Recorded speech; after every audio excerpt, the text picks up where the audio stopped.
Welcome, everyone. You are watching Digging Deeper. I'm your host, Tazeen, and we are doing Digging Deeper today, this week, on a Monday instead of a Tuesday, because many of us are celebrating Eid tomorrow. So if you are, Eid Mubarak, happy Eid. Eid Mubarak, everyone. Hopefully you have a really joyous time with loved ones and you eat a lot of good food. So here we are. I've got a guest with me, a good friend, Zain Shamoon. Hello. And we've known each other for a long time. And now you're leaving. But I'm really excited to have you before you go. Yes. Which is really great. So before we start, could you tell us a little bit about who you are and what's your expression? Who am I and what's my expression? Yeah. Man. Just like throw you right in. I don't know. Like, what's the best way to say who am I? I am my mother's son. Okay. I am my father's son. I don't know. I think, well, I'm a Muslim, a storyteller. You know, a lot of different things. But my expression, I'll pair it with your second question. Yeah. I care a lot about storytelling and expressing. I think that a lot of who we are comes out in our ways that we tell stories. Maybe I'm finding it's hard for me to say one word because I'm a storyteller, because that is my expression. I want to be able to share fully. Yeah. And I believe people should be able to share fully about who they are. So storytelling is what I do to express and what I invite other people to do to express. So how did you get into storytelling? Like, what was your journey into that expression? Man, serious questions right away. I was like a really sad teenager, actually, is the truth. And so like I got into storytelling because I don't know, like I'm very extroverted and I'm social, but I also felt really isolated in high school. I had really strong, like a really pervasive OCD cycle, like really, like clinically. And I used to spend a lot of time just kind of being by myself, like washing my hands, praying over and over, things that were actually not good for my spirituality. And one of my first outlets was to speak and speak in rhyme and to put it on a piece of paper. Okay. And so I began storytelling just because out of emotional necessity. Yeah. Like I really was like I had major depression as a teenager. And not a lot of people know that. I've shared it more often recently with people, especially because I've gotten a similar question before about like, oh, you know, how did you get into mental health? Or somebody asked me, and it's hard for me to not talk about my own experience of like finding relief, right? And to go there. So, yeah.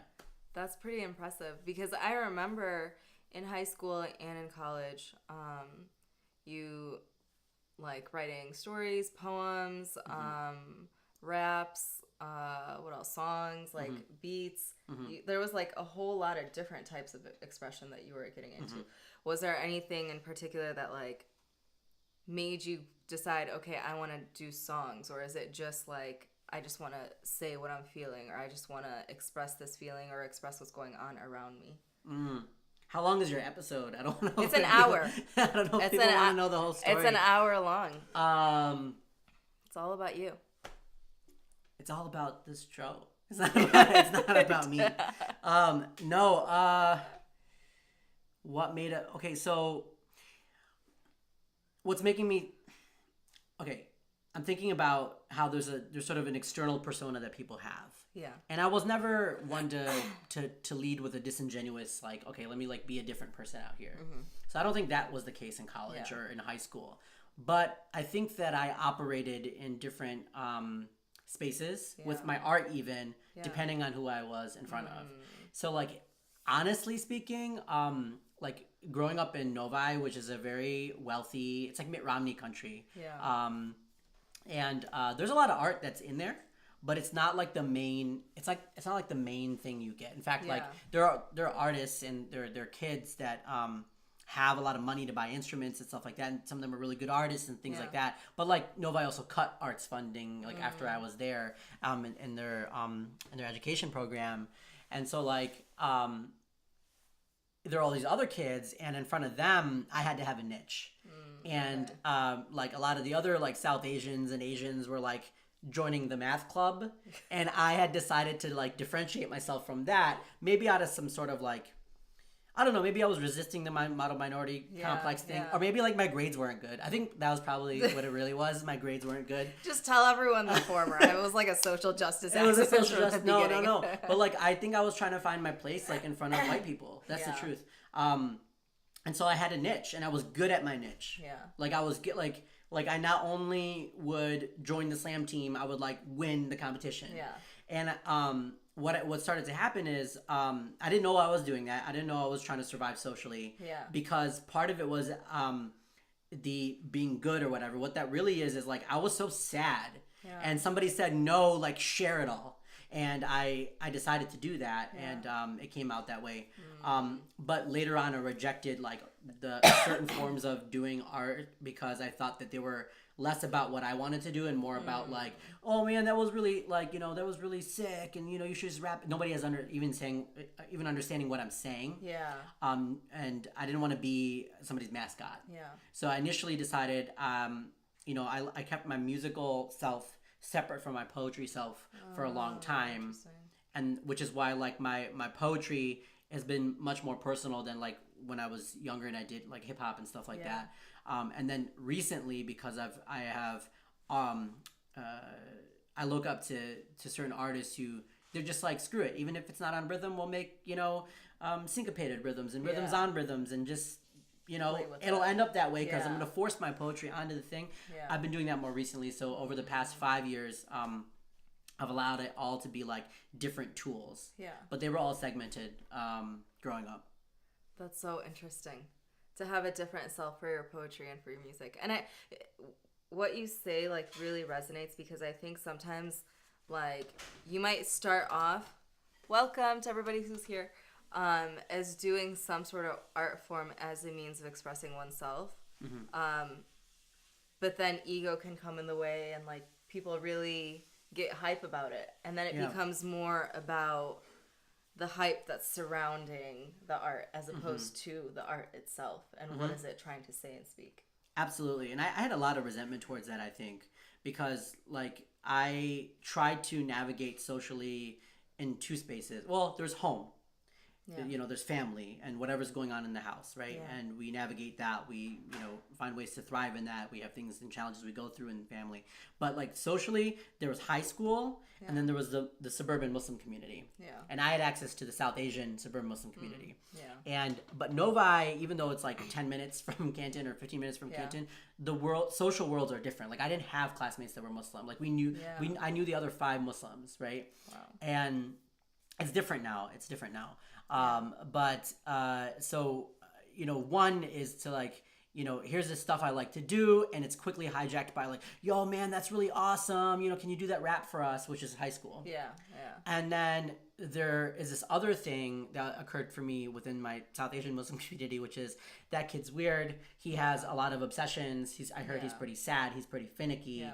And poetry was my entrance into them not saying that about me anymore. But what also happened is that I'd see like new poets come out of like left field, and not even poets, like rappers. Yeah. And what was so strange to me is their germination of it was different than mine. And it sounds like I'm like putting myself aside. Yeah. But like seriously, I was like just writing stuff on a thing and not wanting to share, and then deciding to share. Yeah. And then somebody else was like appropriating Black culture. Yeah. And I was like, that's not what I do, and maybe I do. I don't know. Like, and it made me question myself. But I was also angry at them.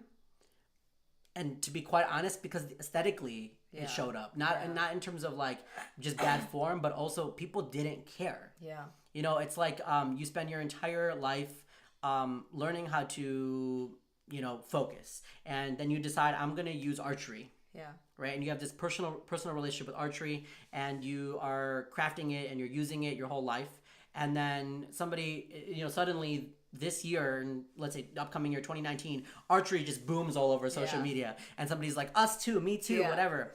And I started to resist even my own art, not wanting to be like other people who could identify with my cultural markers, because I found them to be disrespectful. And so I also shied away from the stage for a long time. One, because of the ego concern. You know, I wanted to be humble and all this kind of stuff. But another was because I would go to like a rich Desi community where I was not accepted, and I'd see that when I started gaining, like, okay, Zain got to do this show and Zain got to do that show, and then I met all these other people. It was really hard to find like artists. It was easy to find people who wanted to appropriate. And I don't know that and I don't know that at a young age I wasn't appropriating either. But I do know that it was like appropriation, comma, here's the sweet car I have, comma, let me say the N-word a lot because, comma, let me tell you about all my other, like, you know what I mean? Comma, I'm sleeping with a lot of girls. Like, this is the kind of stuff that would be juxtaposed next to each other. And I didn't know how to connect with that. And to be fair, they didn't include me anyway. They didn't include me. I mean, they probably had their own spaces then. Oh yeah, right. They have their own bubbled communities, and I shouldn't just say this about the Muslim community. It was I think that this is one of the things that happens in storytelling is often people abandon the stories of their communities and how to connect to their community because they're trying to please a story where they won't get hurt. Where they won't get hurt. That's my thought on it. I think also if you're trying to tell a story that's not yours, I always find it really comical when people are appropriating hip hop and trying to make their story feel like they had such struggles, but then in the next song you're talking about all this money that you have, and all this money that your parents gave you, or this fly car that you're driving, and to me it just feels like that you didn't come up in financial struggle. So why are you talking about certain things as if it was so hard? But then on the flip side, like, we see you and we see the money that you have, and you're talking about it too. And it's weird to me because it feels like it's disingenuous. It's just you're not being true to who you are and what your story actually is. And I think there's a part of it that I think is worse when it's not the music industry. And let me explain what I mean. Like, when I was younger, I equated all of it. I said all of it's bad. You know, everything that's pop culture, you know, you follow the corporation, everything is bad. Whether it's a business or a bank or a music industry or whatever. Sports. That's what was my whole thing, right? Everything is bad. But I actually believe that there's a lot of artists that have integrity, that know the hustle, and so therefore put forward an image, and they know what they actually have. Interesting. Right? So they have a dual reality that they're aware of. That, to me, I'm not saying it's worse or better. It's a different challenge than, like, when you know that you have peers who have lots of money and we're all just hanging out. There's no contracts. Nobody signed anything. They're just doing it because it's fun for them to appropriate. Like that. That to me is really maddening. But we were socialized to do it too. Like, you should also do it because then you can have all these friends. If you also do it, then we'll include you. I think those are pretty poor rules of engagement. They are. So I don't know. I mean, it for me, an artist, to be authentic, you have to have integrity, and you have to be honest with yourself first and foremost. And if you're not honest with yourself, it's gonna come off. Yep. What happened for me is I don't even know that I knew to be honest with myself. My anxieties, my OCD, like, was so bad that, like, while I was trying to navigate, like, the social world that I had a problem with, I just, like, I wouldn't be able to pray on time with other people. I wouldn't be able to, like, get to their stuff on time. Like, people, like, what was actually going on with me was apparent to people. And so, like, no matter whatever niche I filled for them, I was still that weird. I was still othered. And there's a whole larger conversation about that. It has a lot to do with my dad and my connection to my dad. But that othering, I'm not I'm not like, oh, I'm so glad I was othered. I'm in some ways I enjoyed the silver lining that I was aware of how people can do this to each other at a young age, rather than to be blinded and included at that age and then, like, realize it much later. I'm glad that I didn't have more indoctrination about, like, the country club and, like, you need to be this I'm glad for that, actually. Despite being surrounded by a lot of that. Yeah. We have a comment here. The Writing Dojo, Kevin, hey. It's that classic artist problem. You're too make a living without selling out. Oh, how to make a living without selling out, right? Yeah. I mean, that's the thing, too, because people who are pursuing art, like, you want to make a living. So you do want to make money. You want to be able to have a stable life, you know? Yeah. That's musicians don't make that much money, you know? I mean, unless they're out there hustling. Like, we have a lot of friends that are really hustling and they're doing it. But the thing is, you have to be gigging all the time. Right. It's a full-time job. It's a full-time job. And really, I think it's more of a full-time job than 9-to-5 jobs, because you're constantly making connections and networking and following up with people and doing all sorts of stuff. So it's a lot that goes into it. There used to be a stat. I don't know if it's an old stat, or I don't even know where I got it, but it was something like signed artists get like an average of $1 per album sold. Really? Yeah, and like there's a lot of debt. There's a lot of debt that is fronted in their names, I imagine, because you know, you have X amount of things that you have to get to have resources to get in the studio, to like have a lot of things made. And so actually the fear of bankruptcy and the fear of debt is actually a cloud over a lot of people. And so then what happens is they look at the chart and they say, well, I got to do X amount of tours just to break even. Yeah. So, and that's to your point. The money in the video is very different than the money lived. Yeah. Right? You know, the industry may require that somebody looks a certain type of wealth because that's the persona that the industry is trying to promote.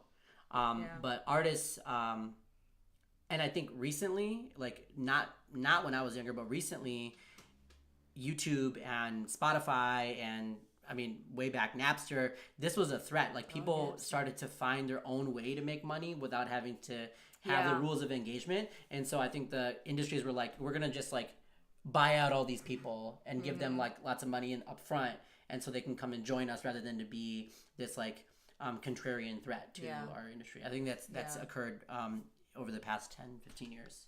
I would definitely see that. Man, you brought up Napster. Yeah, I mean that's the seed. Napster. Napster is the seed. So going back to your story, like you talk a little bit about how you're getting frustrated with these these artists. So it's almost like you throw out the baby with the bathwater. You sort of leave the stage for a while. You reemerge at some point, right? Yeah. What was that experience like? And what was that in college, or when was that?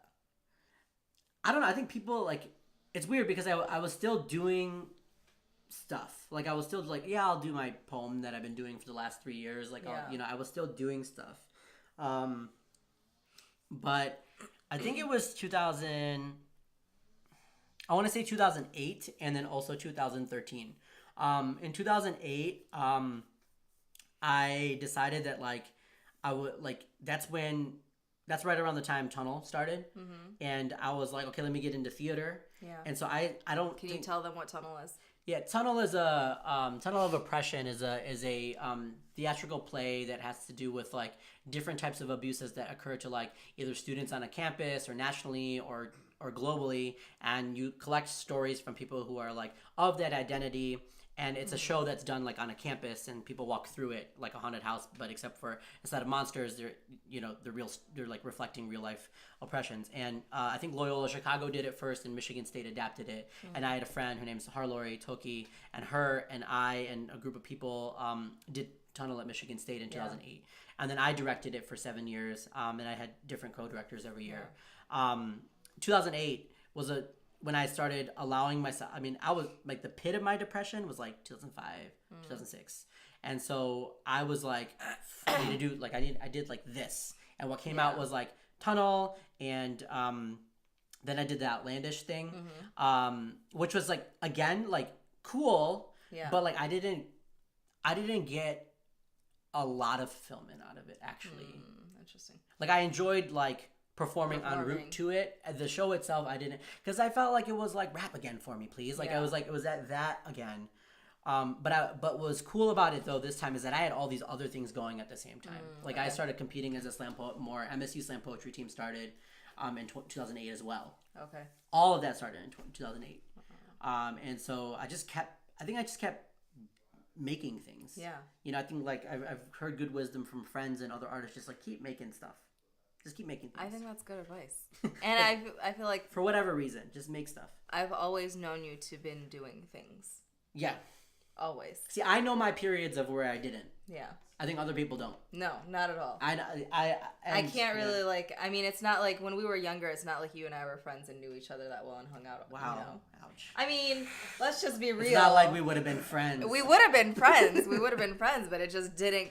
It didn't happen at the time. But even then, like what I knew of you was this person who's always doing stuff. It's so interesting what we know about people and like how they actually are. Yeah. You know what I mean? Like, it was really important when I got married too that like I found somebody like who like would like I would make sure that I wasn't tricking them. Like they need to know that they're marrying me for like all the stuff. Like my wife knows I talk a lot. That's very different than like somebody's an artist or somebody's getting this type of education or that type of education, because then you could just be replaceable. You could be anybody. Yeah. Because you get to have the stuff on paper. So people who know you or interested to know you on like some type of intimate level. Yeah. And then they're still like not running away from you. That's like, no, kind of loving. Yeah, that's like okay. That's fine. That's fine. So like a list of things you're like, but I do this and I do, and you need to know this about me. You need to, and she's like, I know. Yeah. I know. I'm still honestly, here. Honestly, I think that's like that's outside, aside from the art, that's like a personal insecurity that I have.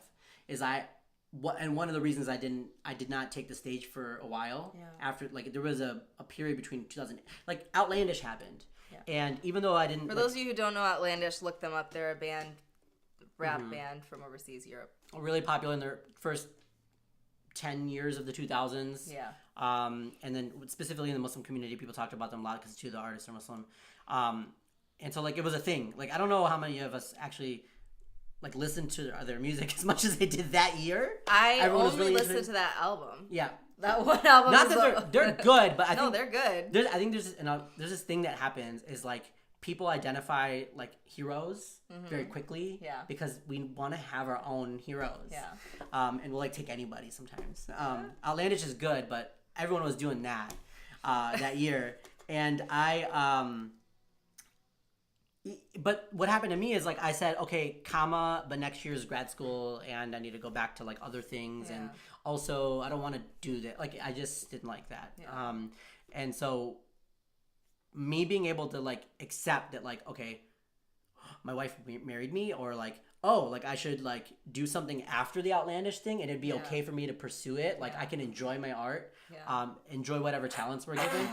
It was hard for me to not see that as arrogant or to see myself as deserving of that, because I always thought it was like a negative thing. I always thought it was like a negative spiritual thing to like lead into like, oh yeah, like of course I deserve it. Like, yeah, like give me more of that. Like I thought that's interesting. So I always find myself apologizing and not taking, like even next week I'm moving to Seattle. Yeah. And I'm doing way too much work than I need to be doing to leave. Like at my job, my current job here in Michigan. I could be doing way less, but I won't let myself, because it's like, what if I didn't do it right? What if I'm not going to be allowed to go because I did something wrong? It's like a imposter syndrome. That's exactly what I was going to say, imposter syndrome. But it's all, I mean, the imposter is the imposter syndrome, because, you know, gifts are God-given, and there's arrogance, and then there's denying your gifts out of some sort of like false sense of humility, you know? I think you hit the nail on the head with that. Because they are God-given. I feel like I learned this the most through Ismail and music, is that if you have this gift, if you have something that has come to you, it's not from you, and it was given to you, and you should be sharing it. Yeah, as opposed to taking that mindset of, oh my God, I need to be really big, so let me try to like come up with something that's really dope, and I'm like, I mean, if you're doing it with that intention, then that's something different. But if it's, you know, the intention of whether or not you were going to perform or not, these things would still be coming out of you. People also ruin gift giving, I think, though. You know what I mean? Like, and it's a distorted way to say that, but like I feel like if we're all given gifts and we're supposed to share them, and it's not at odds with humility. Yeah. But then you see when people are sharing their gifts, especially in today's age, there's a look at me complex associated with it. How can you expect it to be anything else but the opposite of humility? You know what I mean? In terms of like being like social, when you're socialized to see when, you know, oh, people are talking a lot about this artist or people are talking a lot about that artist and here's a billion pictures of that person. It's really hard to say, yes, this is not at odds with like my prayers or like that's what was going on with me for a long time. But now I just like enjoy the stage. I just enjoy it. I enjoy the feeling of sharing with people and having that good time together. Like if you're able to share something and it resonates with somebody else, they feel it. I think that to me is enough. That is very beautiful.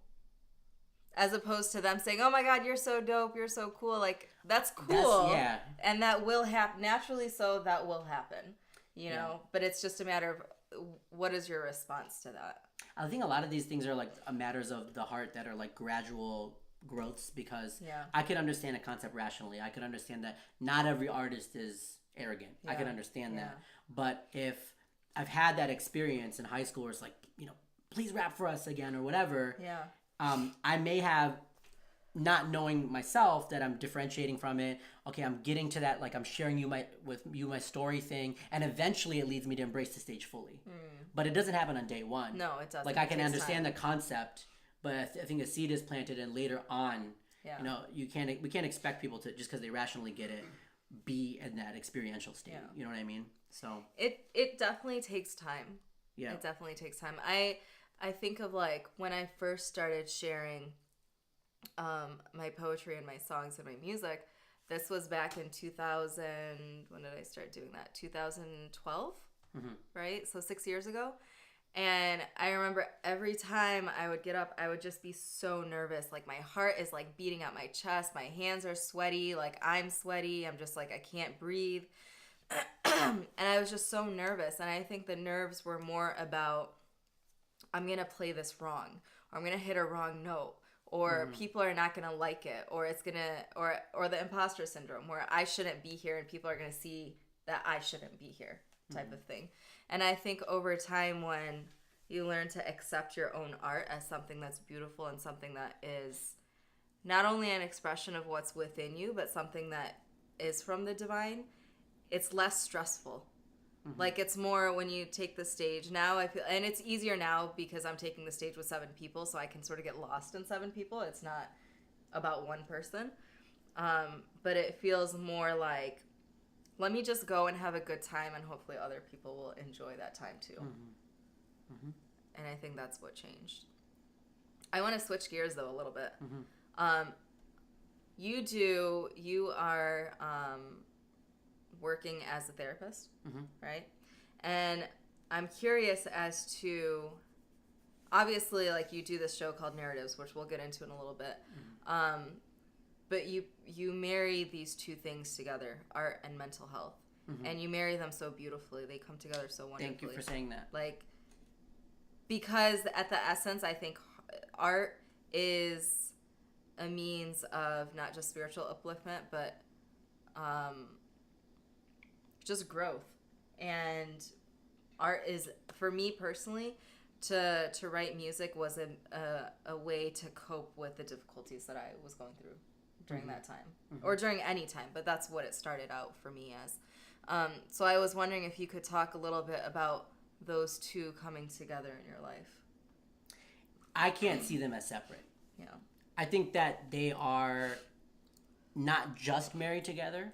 You know, storytelling is for other reasons too, and mental health has other forms. Not every mental health professional uses art or experiential therapy or even narrative therapy. I mean, people use very classic, you know, or like classic Western or Eastern forms of mental health, you know, healing. But I think even when I see those, I can't separate. That's me though. Yeah. I have this like, all right, like when you're dehydrated, your body knows, and you need to give something to it so that it can like go on. Yeah. When you need to poop, you got to go to the bathroom, right? When it's too hot, you sweat. But for some reason, when it comes to like our griefs and our unattended feelings and our tensions, we have this resistance. We don't want to expel it. Yeah. Right? And not expel it to get rid of it. We don't even want to like show people. Yeah. And sometimes, and there's a word for that in therapy or mental health called internalization. Mm-hmm. Well, that means many things. Yeah. But one of the things that it means is that whatever's out here, if I deny it of myself, then I put it in here because it's too scary to like to expel it out here. So I'll take it. Right? It happens a lot in abuse. Yeah. It happens in situations of trauma, but it also happens in things like lingering sadness, right? So like if I can't talk about my sadness out here, okay, whatever, I'll hold it here. But the cost of that is that tension sits on you. Yeah. Your body knows. You may not make yourself aware up here, or you may every time the conversation happens in your head, no, I'm fine. But like your body feels restless. Yeah. And if you haven't had a good in a while, you might not even know that you're carrying that tension because that's all you know right now. Right? So what art is like, nope. I'm gonna lean into this cathartic experience. Yeah.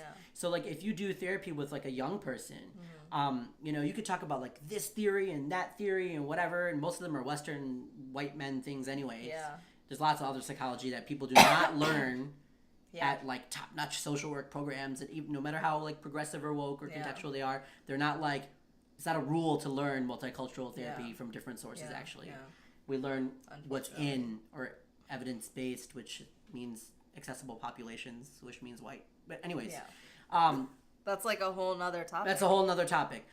It's not bad. It's just there needs to be more of a comprehensive understanding of the brain and the body and things like that. But anyways, going back to that whole externalization, expression. When you're working with an adolescent, they don't want to know like whatever jargon you learned in your program.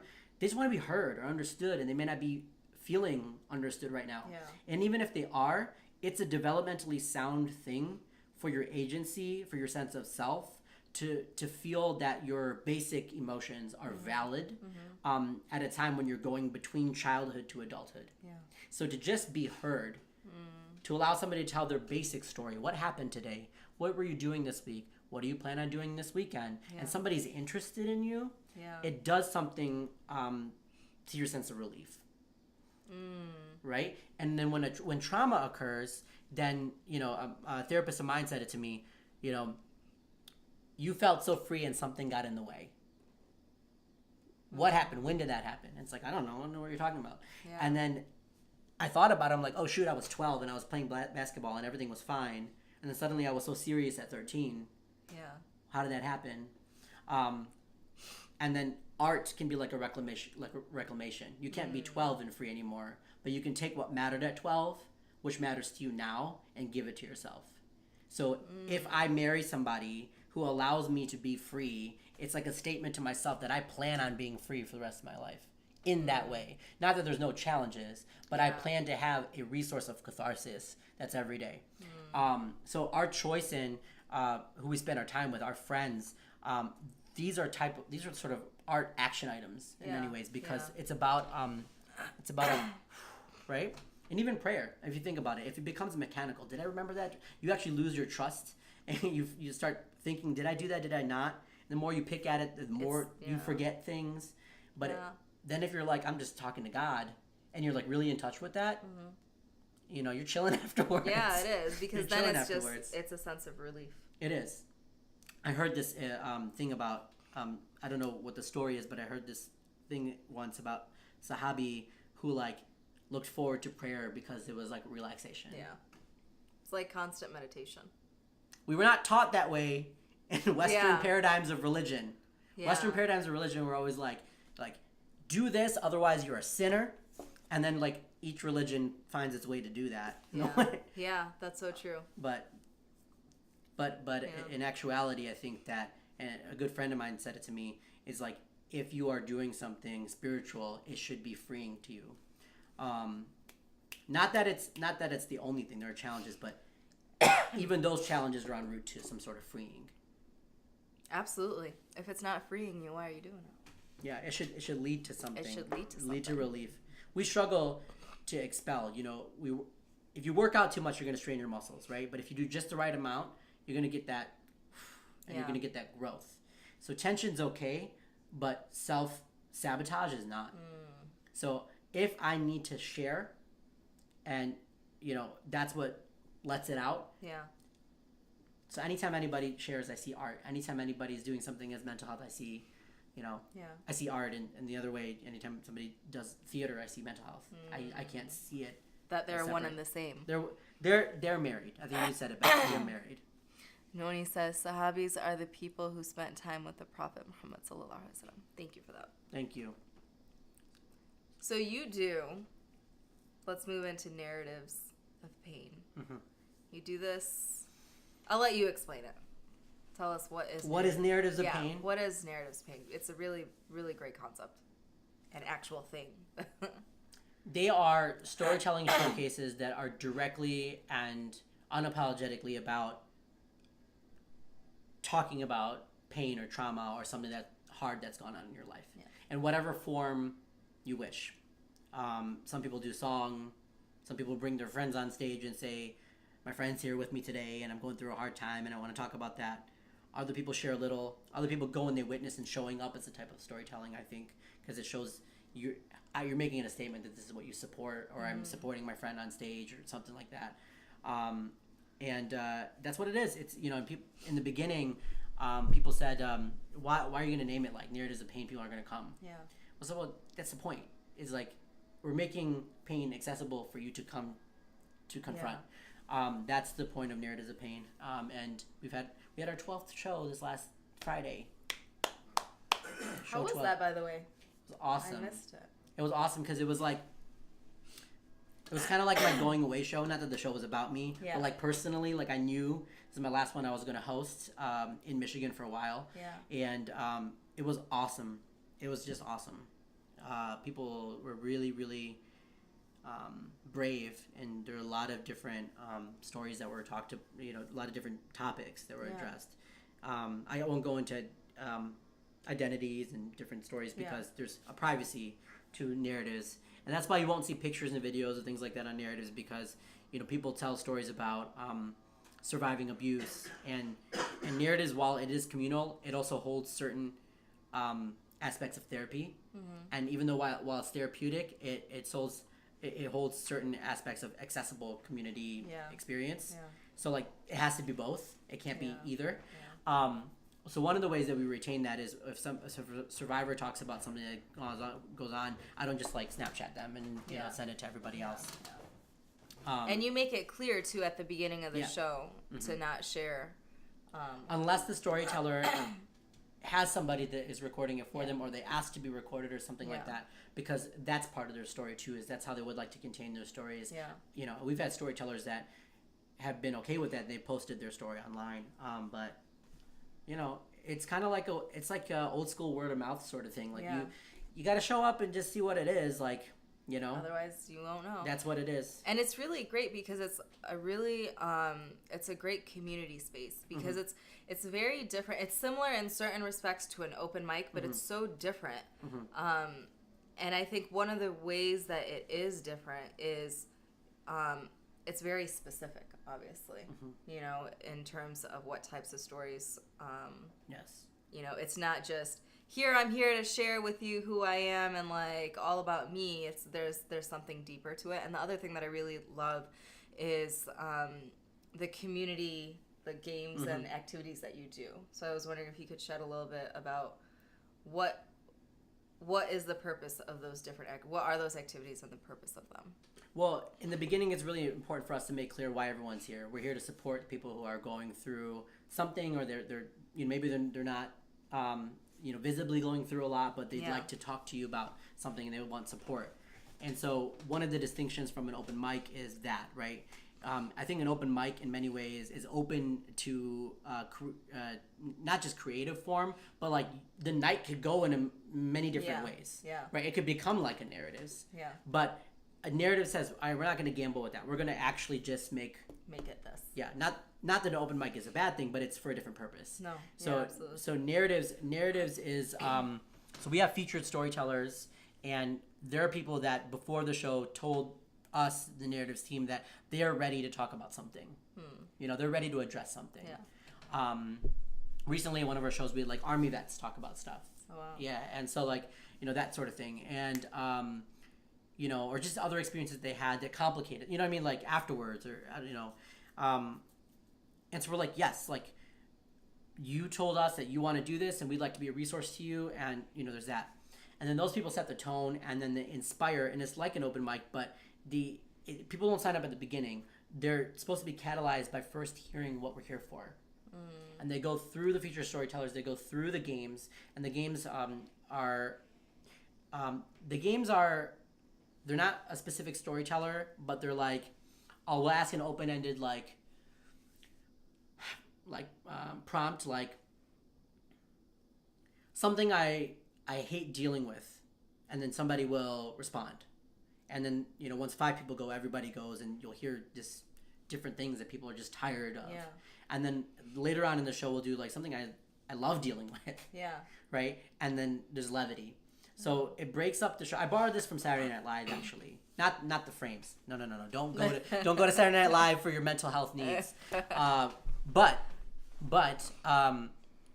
early, like Saturday Night Live, one of the things that they did is like they'd have all these sketches, but they'd have a couple things that broke up the structure of the show. One is the host. One is the musical guest. One is the weekend update. So what does that do functionally to any art experience? Yeah. Right? It allows you to take small doses of important things. It's almost like embracing ADD a little bit. What I mean by that is if you function well by like switching to something and then coming back instead of just sitting there and focusing, then you know, this is kind of what it is in an art sense, is like we have 2 storytellers that are talking about something really hard, like difficult, and to give them not a break, not an escape from what they talked about, but a redirection. Like we look this way, and here's another important thing, and we're coming back to 2 other storytellers. And so the games do that without losing the point. Yeah. That's the point of that. And we do 2 community games, and we do 1 community poem. Yeah. And then the latter half of the show is reserved for storytellers who were inspired when they arrived. To share. Yeah, to share. Like they saw other people go, and now they're, you know. So. What I love about the community poem is it's so special because everyone who is in that space has created this poem. Yeah, everyone. By just sharing what their own little snippet of their narrative is. Yep. They'll give a word, or they'll give a sentence and whatnot. So, and it's the only time I ever perform at narratives, is to when be the vessel of the community poem. And you do a great job at that. Thank you for saying that. Because when he reads off, because everyone usually writes on cards, and he's got a stack of cards and he's reading through them. When you read it off, it sounds like it was written that way. Like written that way. It was like a pre-written poem, and you're just like performing it. So it's really beautiful the way everyone's words come together that way. You know, it's always been like, okay, I practiced doing that a lot when I was a slam poet. Like, you know, not that I'd stopped being a slam poet. When I used to compete. Yeah. And, you know, it's to like play off the emotional vibe. And you know that's like, I mean, you're an artist, and, you know, you might practice a song, but the emotionality might change depending on the mood of the night. Absolutely. And you use that to get to your next thing. But like Friday, it was like super personal to me, because I'm going through all this stuff, like I said earlier, where like I'm not letting myself like embrace that I'm about to do this super cool thing. Me and my wife are about to live in Seattle. I've been in Michigan my whole life.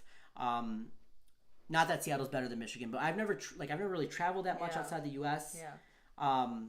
Besides like Windsor, Toronto, I don't know. So like this is still in the U.S., but it's like we're going to live, we're going to have an adventure. It's a reset. It's gonna be a better job. I'm gonna get paid more, which is good for, and it's more work-life balance. Like right now, my wife works for a nonprofit, and I'm working and seeing clients into the night, and I got too little time with my wife to like make that little money to pay that many taxes. So I'm like, how do I change all that? So we're doing this, and it's a week and 2 days away. Okay, it's like 9 days away, but still I'm like, no. Like, what if I'm not ready? What if I can't go? So I'm doing this community poem on Friday, and it's a way to get out of my head. whatever comes up, I'm going to play off the cards and just go. And it's this other part of me that says, no, just, it's what we talked about in the beginning of today, is embrace the gift and just let it be something that everyone, and what's so cool about the community game is it's a really great way to not have to worry about, is this about me? Because it's not my words. Exactly. Like, I'm using everyone else's words. And so, I don't know. I love it. It was good. It's really great. It was good. So let's talk a little bit about why narratives, the power of narratives. When we talked about this, you brought up two different points of what you meant by power. And you talked about power as in power relations. What did you mean by that? There's a saying that, this is going to get really raw really quickly. There's a saying that genocide is performed in two ways. One is by the killing of people, and two is the eradication of their history or their stories. Right? That there's no notation that leads to them. Yeah. There's an opposite saying, and the opposite saying, well, it's a related saying. It's not opposite. It's the counter saying, and that's that if you're here, it means that at least one of your ancestors refused to die, at least one.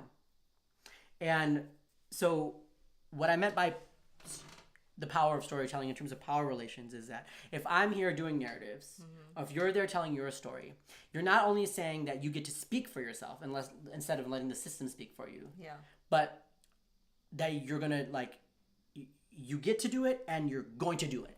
Like I'm gonna take it back, and I'm gonna enjoy it. I'm gonna celebrate it. Right. Yeah. So and so this is really great for youth because a lot of times youth are spoken for, especially disenfranchised youth. Right. Either by class or race. Women are spoken for a lot by men, and so if I'm speaking for myself and then I say, here's my story. There's a healing that can occur from that. And those are the power relations, because there's so many systemic things that say, don't tell your story. Here's how you actually survive. And you better tell stories this way. Otherwise you're going to be othered. Otherwise you're not going to make it. The lie about that is you can deny your story your whole life and you will not be included the way the person who took your story includes themselves. You will never be you will never be seen like they see themselves. No matter how much self-denial you give yourself. So the power of storytelling is it's about we need to make spaces for people to take back their story, speak for themselves, get out of the way. And let me say this happens in progressive circles as well. Because there are people who go to school, like myself, who go into a graduate program, and we learn all this jargon about how to help people who, don't have access to, resources or ways to thrive, including telling their story. So then we go, and we want to help, and then we start telling them how to tell their story. What we should do instead is here's all these resources that we have. If you need them, here they are. Here they are. Use them as your discretion. We're going to get out of the way and support you, and also follow your lead depending on what you need. Right? That's centering people. So the power of storytelling has to do with centering the storyteller. People are the gatekeepers of their own experience, right? I have a friend, Saqib Basman, and I don't know if he borrowed this, but he said that you can't know an orange by its properties. You can't say, well, it's this much mass and it's this much, whatever. You're just sharing the qualities of the orange, but you only know the taste of an orange by tasting it. Right? So as much as I could hear and ascertain what you tell me about your life, you are the storyteller of your own life because you're the only person experiencing it. I see. And if anybody reflects truth that's not you, it's because they're interested in centering how you shared with them. They're reflecting what you've shared with them. So if there's somebody that you could have tell a story on your behalf comfortably, it's because they're ready to reflect what they know of you, from you. The source always has to be the storyteller. So this has a racial, economic conviction to it, because a lot of times those oppressions exist by denial of story. You don't get to say what you need. You don't get to say what you want. You don't get to say how to make community. And specifically, a lot of disenfranchised communities and communities of color come from collectivist backgrounds where storytelling is part of our age-old tradition. True. Even Islam, so-and-so narrates that this happened, right? We're sharing stories. There's a science to storytelling. People are witnessing and sharing stories. They're hearing stories about what they heard. And so when we go away from this, we actually start to deny our legacy. I basically, if I tell my story, I'm saying, nope, my people didn't die. Also, like, not only am I here, I'm gonna like tell you about myself instead of you telling me about me. So you get the point. It's reclamation and it's also history making. At the same time. Yeah, I mean history. I mean the jargon stuff. The hist means to write or something like that, right? So like, in many ways, we think about history as like a recalling of something before. Yeah. But maybe more fundamentally, it's about putting it because when you're studying history, you're not going back in time. You're studying it now. Yeah. Like in real time. Yeah. So you're making now. So I think I don't know. I think it's important for people to have spaces to tell their own stories. I think it's healing, and I think it's a type of justice. So. And it's necessary. It's necessary, especially in a time where it's not even like it's just this time. It's for many, many times and eras where people have been silenced, and their stories are not written, or their stories are not shared, or their stories are not respected, or they've been burned, and destroyed. You know what I mean? Yeah. So it's important work. So you talk about power relations, but you also talk about power as an agency. Yeah.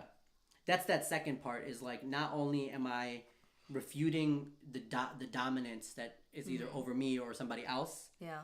And there's a lot of reasons, right? There's all the sociocultural markers that have groups of haves and have-nots and people who oppress other people. But there's also things like stigma, right? Yeah. So people with mental health aren't able to speak for themselves because the media talks about it a certain way. Or there's, even within mental health circles, there's a certain fad. You know what I mean? Yeah. And so, like, how do you get people who are going through, and we all go through something that has to do with our mental, we all have mental health, by the way. Yeah. Everyone has mental health, just like everyone has physical health and emotional health. But the power is about like me experiencing my own autonomy, my agency, my own blossoming, my own development by sharing a story. And I think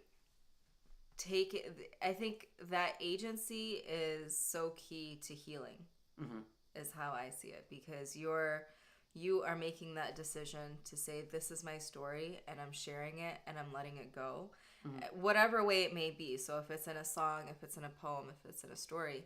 But I think that really beautiful thing is that it is cathartic, because at that point you've released it and now it's out in the world. And if I can make a really nuanced, nerdy point, in media, a lot of times agency or independence is represented as like, you're only going to be healthy if you dissociate from your parents and reject them completely, because anything they do to deny you is like this like complete trauma, and you need to like not have that and go and live on your own. Yeah. First of all, the people who have the ability to easily do that have money. Okay? Easily. And there are pockets of neighborhoods in the United States where rent is really high, where people are able to go and do that thing. But we need not mistake agency for dissociation. They're not the same thing, right? If I'm all about like me, that's not agency. That's me learning that it's me. That's some sort of whitewashing. Right? I think instead it's like, I need to be able to have me and my connection to them. Outside of things that are toxic and abuses where we need to have boundaries. My mom doesn't come into the bathroom when I turn 10, not because I don't love her. Right? But because it's better for her and my development, my connection with her, and for me. Right? Because that's where we are now. But like, I'm still gonna eat with my mom. I'm still gonna hang out with her. You know what I mean? So like, this nerdy point that I'm making is that agency is not at odds. It is not at odds fundamentally with community. So instead of deciding, oh man, I got to do everything right with my family, everything right with my community, or everything right by myself, decide which things go really well with your community and do them hard. And the ones that are toxic, put boundaries on. But it's nuanced. It's not this like this or that. That's this like that's sort of this like hijacking of what it means to have agency. Your agency is dependent on dissociation then. And I think it also does a disservice to your community and the people who were a part of your growing and development process. Like, yes, your parents or whoever raised you or whatever community that you're in, whether you like them or not, have something to do with who you are. And you may need to confront, even if there was somebody who opposed you or somebody who hurt in your development. At some, the hope is that if you're in a safe environment, which is hard to access, but if you're in a safe environment, that you can confront what happened to you so you can heal from it. If you've got this wound and you're bleeding from it, and you're like, I don't want to look at it. Yeah. You might die. Yeah. Right? So if you got these emotional wounds, at some point you got to have the safety to look at them because they manifest in other ways. We don't magically like have our insecurities disappear like when we like get married. They show up. Oh yeah. They show up the most with the people that we're closest to. That's why people who are really close, they fight the hardest. Yeah. Because who else is going to see you emotionally naked? Yeah. And so, but I think though, I guess what I'm trying to say is enjoy your agency and your development, which is given to you, God-given. It's a gift to grow. You don't have to give up the right to your own body, but that's not at odds with community. But community members may make it at odds.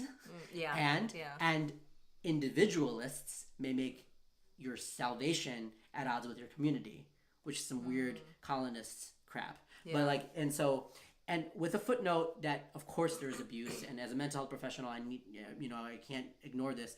There are definite red flags where you need to stay the hell away from some folks, even if they are close to you, because they're hurtful.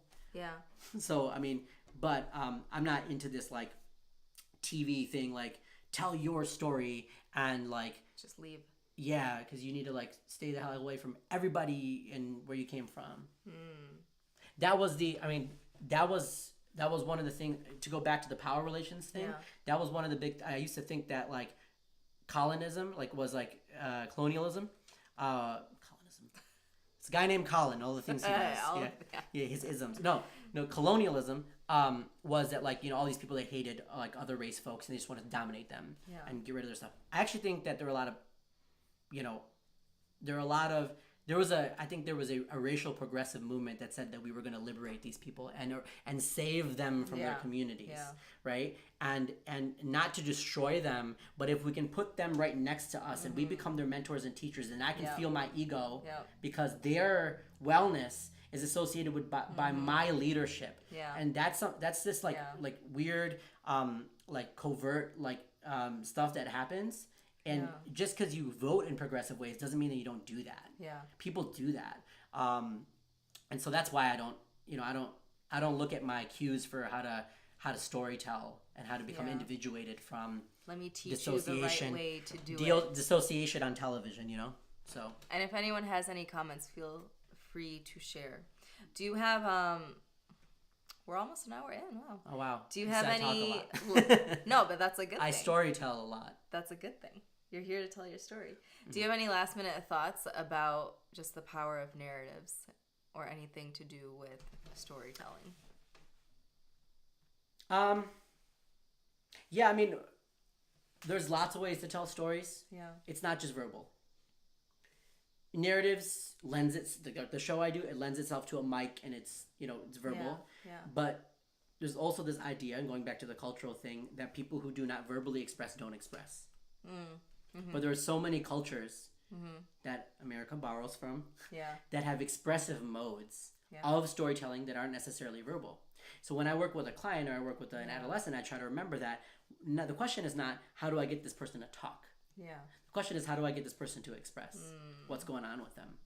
And so whether that's with a drawing, if you're working with a kid, you want them to like tell you their life story like you and I can talk. Yeah. No, right? They might be like they got to point to stuff, they got to play, and so do not force somebody to like speak when they're not ready. Is what I'm trying to say.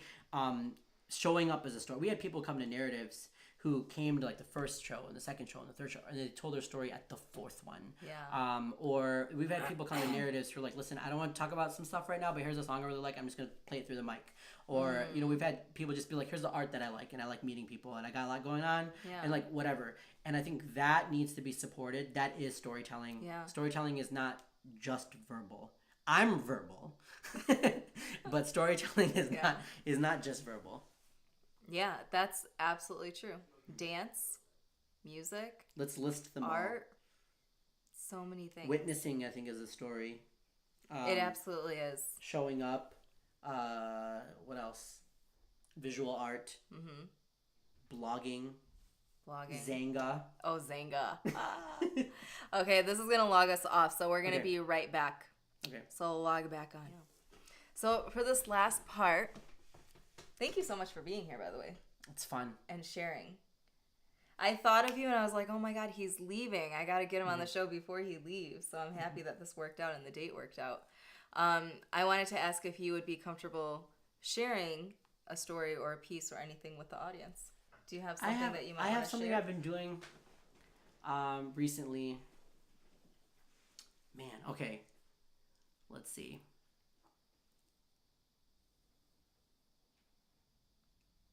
Okay, I'll do one. Okay, I'm going to move then. Okay.